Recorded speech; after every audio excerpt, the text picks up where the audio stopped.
You thought you'd seen the peak of Kendrick Lamar. You thought his last performance, his last verse, his last moment was the pinnacle of his career. But last night, Kendrick ripped the rulebook to shreds and set fire to everything. We thought we knew about him. What unfolded was so explosive, so unpredictable, that even his closest fans are still trying to process it, and the wildest part, nobody saw it coming. We're talking about a move so bold, so calculated, that the crowd went from stunned silence to deafening chaos in seconds. Leaked whispers from backstage describe it as a once-in-a-generation moment, and the kind of stunt that changes careers overnight. But here's the kicker. It wasn't just the crowd that was shocked. Industry insiders, rival rappers, even people inside Kendrick's own camp. They were blindsided. And now, the footage is out, the rumors are flying, and the internet is ripping itself apart trying to figure out exactly what this means. Was it genius? Was it dangerous? Or was it the start of something much bigger than anyone is ready for? Stay right here, because once we lay out what happened, you'll understand why hip-hop may never be the same again.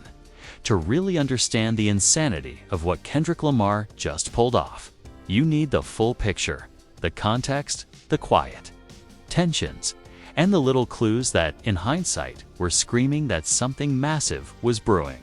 Because this wasn't just another tour stop. This was the kind of moment that rewrites the narrative, the kind of stunt that even Kendrick's own team didn't fully see coming until it hit them in the face. For years, Kendrick has been the master of precision. Every verse, every interview, every public move calculated down to the syllable. He's not the artist you expect to suddenly go off script. He's the one who makes you follow his script. And yet, over the past few months, there's been a shift, subtle but noticeable. It started with whispers from people close to him. They said he'd been restless, spending more hours in the studio than usual, but not letting anyone outside his core circle hear the work, canceling casual appearances, turning down interviews. One insider described it as a storm building. Behind glass, you can't see it, but you can feel the pressure. And of course, there's the weight of the game itself. Kendrick's career has been an unbroken chain of high points, groundbreaking albums, era-defining verses, shows that sell out in minutes. But in the background, the unspoken challenge was growing louder. How do you top yourself when you're already the standard? Fans wanted the impossible for him to keep breaking ceilings that didn't even exist yet. Rivals wanted him to slip, even just once. The industry wanted another masterpiece on demand. The location for this latest stop only added fuel to the fire. It wasn't New York. It wasn't Los Angeles. It was an international stage, a city that had never hosted Kendrick on this scale before. The organizers promoted it as intimate but unforgettable, hinting at surprises without revealing a thing. But what nobody knew was that Kendrick had personally ordered changes to the stage design just days before the show. Massive LED screens were swapped for a curved wall of mirrors. The lighting crew was told to prepare for full blackout cues at unpredictable moments, and the sound engineers, they got a set list with 3 blank spaces marked only as special. Backstage, on the night of the show, the mood was strange. Kendrick was calm. Not hyped, not nervous, just locked in. Moving with the quiet focus of someone about to do something irreversible. Crew members say he barely spoke, except to ask a single question before going on. Are we rolling? Nobody knew. If he meant the cameras or the plan, the first half of the performance was flawless, almost too flawless. Every lyric hit, every beat landed, every visual effect came on cue. Fans were cheering, singing along, loving every second, but they had no idea the night was about to turn on its head. It happened during one of those special slots. The lights went out, the crowd thought it was just a transition. Then, a single spotlight snapped on, hitting Kendrick dead center stage. No music, no backing track. Just him, and a grin that looked nothing like the stoic, focused Kendrick we all know. He started with a verse nobody recognized, fast, aggressive, layered with metaphors so sharp they felt like blades. Fans pulled their phones out instantly, trying to catch the moment. Halfway through, he stopped, looked straight into the camera streaming the show worldwide, and said, "You didn't see this coming. None of you did." And that's when the real chaos began, because whatever that verse was, whoever it was aimed at, and whatever it meant, it wasn't random. It was a warning, a message, and maybe even a declaration of war. When Kendrick dropped that chilling line, "You didn't see this coming. None of you did," the crowd froze. Even the band seemed caught off guard. For a full 2 seconds, there was silence. Then, without warning, a deep bass hit shook the entire venue, and Kendrick launched into something nobody had heard before. A completely unreleased track, sharp as a razor and aimed like a sniper rifle. The lyrics were loaded. This wasn't just lyrical flexing. This was personal. He rapped about paper crowns, manufactured kings, and stream counts dressed as legacy. And while he didn't name names, the targets were obvious. One line in particular sent the crowd into a frenzy. Funny how the owl blinks. When the spotlight's on, that owl reference. Everyone in the hip-hop world knew exactly what it meant. Drake's OVO logo. The verse dripped with coded shots, implying that certain chart kings were only standing tall because the industry propped them up. The internet would later slow the footage down, picking apart every facial twitch and gesture, convinced Kendrick was looking directly into the broadcast camera every time. He dropped a bar aimed at his rivals, and then came the first twist. Right in the middle of this unreleased track, Kendrick stopped, pulled a folded piece of paper from his pocket, and held it up to the crowd.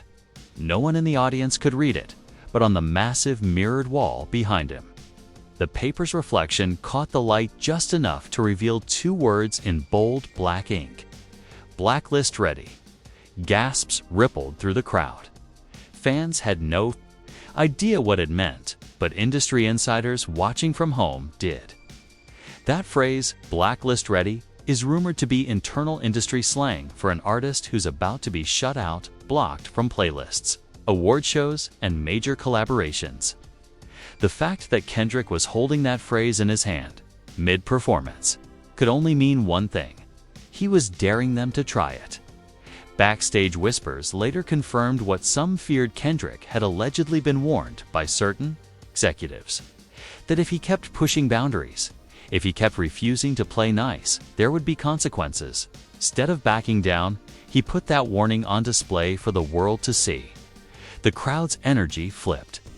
What had been excitement turned into pure, chaotic adrenaline.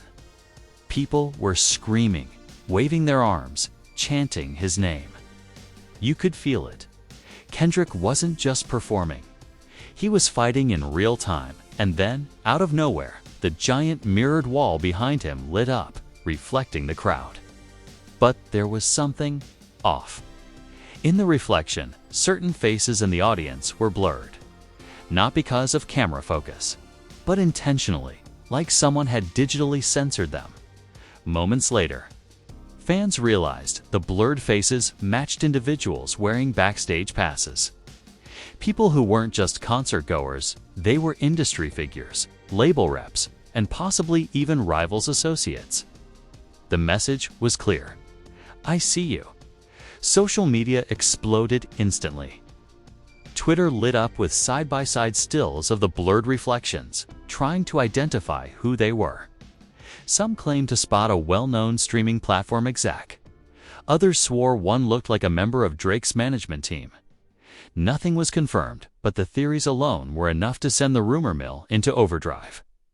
The final blow of the night came when Kendrick closed the song by walking to the edge of the stage, tossing the paper with blacklist ready into the crowd, and muttering into the mic, "This is just part 1. No good night. No bow. Just that." The lights cut instantly. The venue plunged into darkness, and the audience was left screaming, phones in the air, desperate to process what they'd just witnessed. Backstage, security was reportedly on high alert. Multiple sources claim that as soon as Kendrick left the stage, several heated conversations broke out between his team and venue officials. One crew member allegedly shouted, "You've started something, you can't stop now." And maybe that's the point. Because what Kendrick did wasn't just a performance, it was a warning shot to the entire industry. But, as we'd all learn within hours, the shock wasn't over.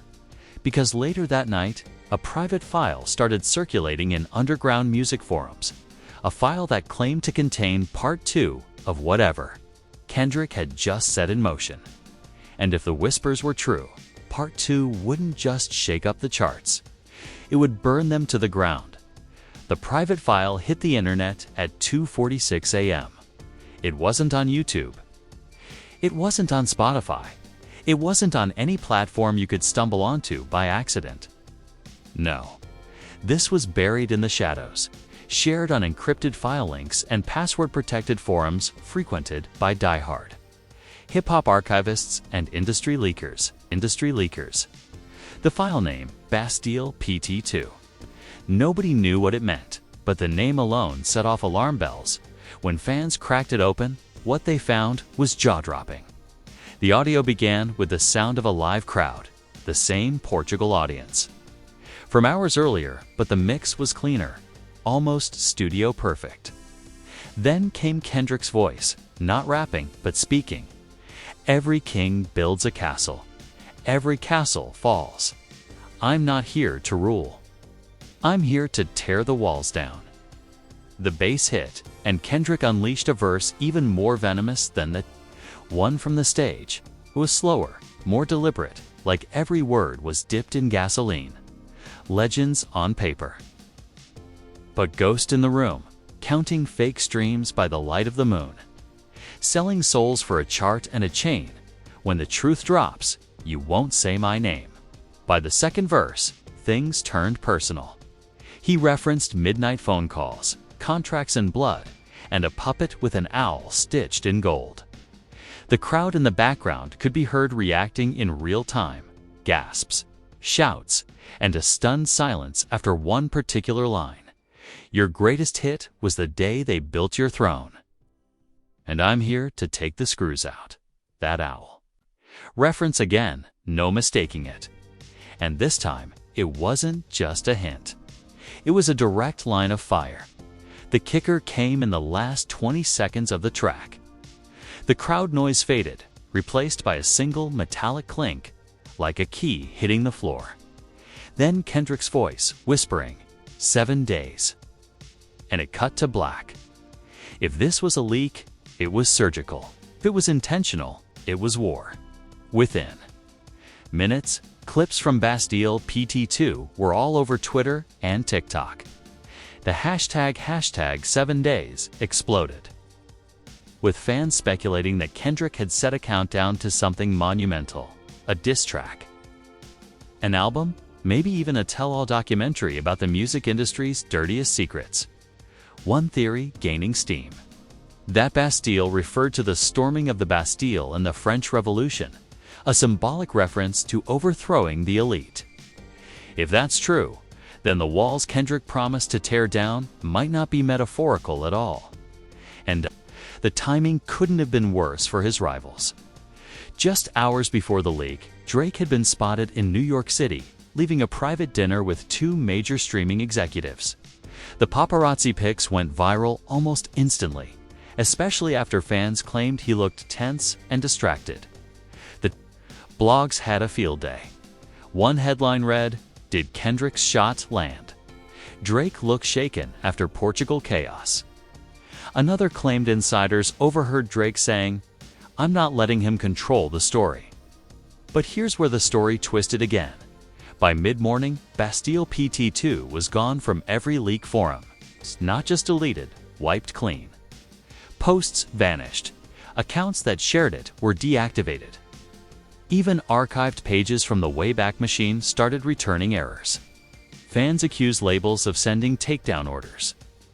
Others claimed Kendrick's own team pulled it down to build hype. Either way, the sudden disappearance only made people hungrier for it. And then, at exactly 5 p.m., Kendrick broke his silence. Not with a statement. Not with an interview, but with a cryptic Instagram story. A grainy photo of a castle wall, lit only by a single torch, with the caption, "It's cracking." No tags, no explanation. Celebrities started chiming in instantly. SEA replied to the story with 3 fire emojis. LeBron James commented on a repost saying, "The floor is shaking." Even the weak liked the post, and for an artist known for staying out of public beefs, that was enough to set fans into theory overdrive. Meanwhile, industry chatter went from concerned to outright panicked. A leaked text chain between 2 unnamed label execs made the rounds on Reddit. Exec 1, if he drops the files, it's scorched earth. Exec 2, then we better hope 7 days never comes. By now, the countdown wasn't just a fan obsession. It was a threat echoing through boardrooms and back channels. And while the public was busy turning theories into memes, insiders were bracing for impact. Because here's the truth, Kendrick's moves weren't random. Every grin, every blackout cue, every word in Bastile PT2 was placed with intent. And if the rumors are true, the final move in this game is already locked in. But no one, not the fans, not his rivals, not even the executives trying to contain him, knows exactly how far he's willing to go. What we do know, the next move is his. And it might just change everything. The moment Bastile PT2 inches leaked, the internet split into 2 armies, and by morning, it wasn't just a fan debate anymore. It was a full-on cultural earthquake. On one side, you had the believers. Hashtag Team Kendrick loyalists claiming this was the beginning of the great hip-hop purge, where the fake kings and industry plants would be exposed. They were breaking down every lyric, every Instagram post, every facial expression from the Portugal show like forensic detectives. TikTok was flooded with 7 days theory videos mapping out what each day might represent, with some even tying it to anniversaries of major rap beef milestones. On the other side, hashtag Team Drake was firing back hard. They painted Kendrick's moves as desperation, accusing him of staging the entire stunt because he hasn't had a chart topper in too long. Drake stans spammed his old hits under Kendrick-related posts, captioning them, "This is your king." They even turned the owl lyric into a meme of a stuffed animal looking bored under a spotlight. But this wasn't just fan warfare. Celebrities were choosing sides. Meek Mill, clearly enjoying the chaos, tweeted, "If this is chess, somebody's about to get their king taken." 50 Cent hopped on Instagram Live and played the Bastile PT to snip it on loop while laughing into the camera. He didn't even say a word, just laughed for a full minute before ending the stream. Rihanna liked a fan post calling Kendrick the only one who still moves like a real artist, which instantly sparked a new wave of Rihanna's team, Kendrick theories. But the most shocking public move came from J. Cole. While staying silent on social media, Cole showed up too. A charity basketball game wearing a shirt that read, "Tear the walls down." Fans lost their minds, seeing it as a direct reference to Kendrick's castle metaphor in the leaked track. Meanwhile, industry insiders were scrambling to control the narrative. Billboard published an op-ed urging fans to wait for the music before declaring a winner. But leaked internal emails from a major streaming platform told a different story. If this escalates, expect massive spikes in engagement. Prepare for surge traffic and have emergency promo slots ready. Translation: the drama was good for business, but dangerous for the people involved. And it wasn't just the music world watching. Late-night talk shows jumped in. Jimmy Fallon opened his monologue with, "Kendrick Lamar says 7 days," which is great because that's exactly how long I need to finish decoding Taylor Swift's Easter eggs. The joke got laughs, but it proved one thing: the story had escaped the hip-hop bubble and gone mainstream. By day 2 of the countdown, something eerie started happening. Multiple high-profile artists, not just rappers, wiped their Instagram feeds completely. No posts, no explanation. Fans speculated they were scrubbing old content before Kendrick could use it against them. It sounded ridiculous. Until a verified insider account claimed Kendrick's team had been digging through years of archives for something big. Even more bizarre, a handful of music journalists received anonymous packages containing a single black chess piece, a pawn wrapped in paper that read, "Every pawn can become a king." No one claimed responsibility, but the timing was too perfect to ignore Drake. Himself still silent. No tweets, no lives, no interviews. Just a single Instagram story of him in the studio, sound muted, with the caption, "Checkmate season." Kendrick fans immediately clapped back with memes of him preparing excuses instead of verses. By now, everyone was locked in. Playlists were being made for Kendrick vs. Drake 2024. Fans were betting money on who would drop first. The countdown had taken on a life of its own, like the industry was collectively holding its breath.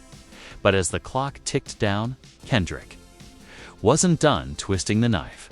Because what he did on day 3 didn't just raise the stakes, it flipped the game entirely. By day 3 of the countdown, everyone thought they had Kendrick's game figured out. More cryptic hints, maybe a few subtle digs, and then the big reveal. On day 7, but Kendrick Lamar has never been the type to play by the rules. And on this day, he detonated the timeline in a way that made the Portugal outburst look tame. At exactly 11:59 p.m., Kendrick's official social media accounts went live. Not with his face, not with a performance, but with a grainy black and white video feed of a massive, ancient-looking door. It was bolted shut, covered in chains, with faint sounds of muffled voices on the other side. For 45 minutes, nothing happened. Hundreds of thousands tuned in live, waiting for a door to open that never did. Just as viewers started logging off, thinking it was a troll, a figure stepped into frame, hood up, head down. He stood there silently for 5 seconds, then dropped something on the ground with a loud metallic clink. The camera zoomed in. It was a single gold key engraved with the words. Day 7. The stream cut instantly to black. Fans went ballistic. Was the door symbolic? Was day 7 when he'd unlock the truth? Was the muffled voice behind it Drake? Social media was on fire with freeze frames, audio cleanups, and wild theories that the video's background noises were actually recordings from a private industry meeting. But here's the part that nobody expected. 2 hours later, Drake's official account posted a short video, no caption, showing an identical gold key, this time hanging from a chain around his neck. That's when the internet imploded. Did Drake already have the key? Was he saying Kendrick's plan was in his control? Or was this his way of mocking the countdown entirely? Within minutes, rumors swirled that both artists were in possession of separate keys, leading to the same explosive reveal. Reddit threads theorized that they might be building toward the most dangerous, high-stakes rap battle of all time, a drop where they'd go head-to-head in the same release. Others speculated it was all staged, a secret collaboration, masquerading as a beef to break streaming records. But the most chilling theory came from an alleged former label employee, who posted anonymously, "If both of them have the keys, it means someone else is controlling the door." That line sent shivers through the fandom. Was there a bigger player behind this? Was the so-called war just bait for something even more sinister in the industry? Neither Kendrick nor Drake clarified. Both went silent again, leaving only those 2 gold keys as the latest piece of the puzzle. Now the stakes were higher than ever. Day 7 wasn't just a Kendrick moment anymore. It was shaping up to be the most anticipated showdown in years. And with each passing hour, the tension isn't just building. It's becoming unbearable. When that door finally opens, it won't just change the game. It might burn the entire board. So here we are, a Portugal outburst that set the world on fire. A leaked Bastile PT, 2 inches that vanished as fast as it appeared. A 7-day countdown that's got the entire industry holding its breath. And now, to gold keys in the hands of the 2 most talked about names in hip-hop. The question is no longer if something's coming, it's what it's going to be. Is this the prelude to a once-in-a-lifetime rap battle that will rewrite history? A secret collaboration designed to blow streaming records to pieces? Or is there a shadowy third player behind that bolted door, pulling the strings while the world watches? I want to hear from you because this isn't just a story to follow, it's a puzzle to solve. What do you think the keys mean? Are Kendrick and Drake really enemies right now? Or are we all being played by the greatest marketing move in music history? Drop your wildest theory in the comments, because you know we're going to be going through every single one of them. And if you've been riding this wave from the moment Kendrick smiled in Portugal to the second Drake posted that key, you already know this is just the beginning. So hit that like button, smash subscribe, and turn on all notifications. Because when day 7 hits, we're going live with the full breakdown.